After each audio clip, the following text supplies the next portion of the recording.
Hello there, and welcome to Analyzing Economics with Lucas. Today, we're going to be diving into episode 2 with the Intro to Economics Crash Course.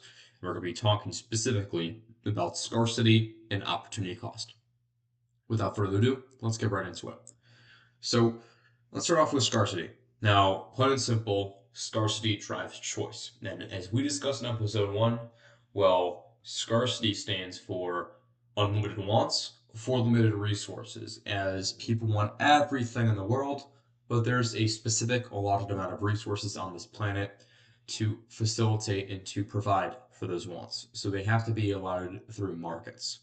So, again, branching off that scarcity, well, it means there's not enough of something to satisfy everyone's wants. Again, unlimited wants and limited resources. Plain and simple, that's what it means.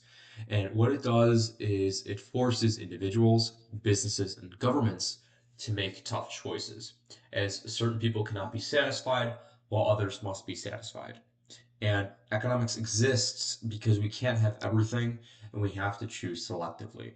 That's why, diving into a little bit more on scarcity, which we'll cover later, it's that some people are willing to pay at a higher price point while some people aren't. And that's how companies and individuals find the equilibrium in specific buyer and seller markets. And the equilibrium is where quantity demanded equals quantity supplied. Moving forward, branching up to the other topic, opportunity cost. Well, opportunity cost is what you give up when you make a choice. It's the net cost of the next best alternative you forego. So, an example of opportunity cost is if you study instead of going out, your opportunity cost is the night out.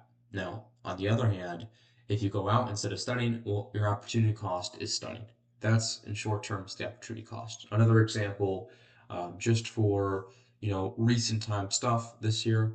Well, it's 2026 now. A lot of people do have New Year's resolutions. Let's say one of your New Year's resolutions was going to the gym.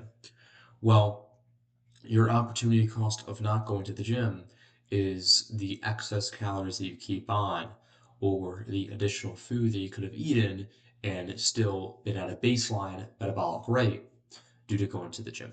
That's, in simpler terms, opportunity cost. Now, moving on here, real world trade offs. So, here are some more examples of that opportunity cost, which are pretty much trade offs, as it is one of the principles of economics being trade offs do exist.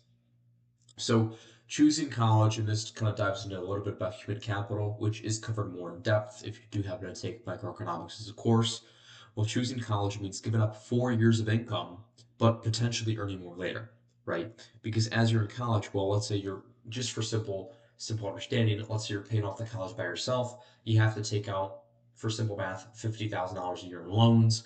Well, over 4 years, that's going to put you in the negative $200,000, right? $200,000 of debt. I mean, on the other hand, let's say you don't go to college. Let's say you just work at McDonald's, earn, $25,000 a year. After those 4 years, well, you've made $100,000 in income. And let's just not use taxes for simple math. Well, you would be in the positive $300,000 over 4 years if you did not choose to go to university. Meanwhile, let's say after university, you happen to go into a field like investment banking or private equity, and you make $300,000 your first year out. Well, over time, the income is going to grow, grow, grow, and then you're going to overachieve and make more over a decade time frame compared to the person you would have been if you did not go to college. So another example of a real world trade-off where opportunity cost is government spending on defense means less spending on healthcare or education. Another example in the real world which you can tie this into is the attack on Venezuela. Well, that attack did happen to cost money, and the imprisonment of the president of Venezuela, that also cost money for America.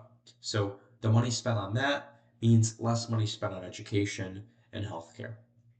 And plain and simple, understanding opportunity cost and understanding trade offs helps you make smarter decisions as a person and be more rational. And with that being said, that's all for episode 2 with the Introduction to Economics Crash Course. Appreciate you watching the video, and I will see you all in episode 3. Thank you and take care.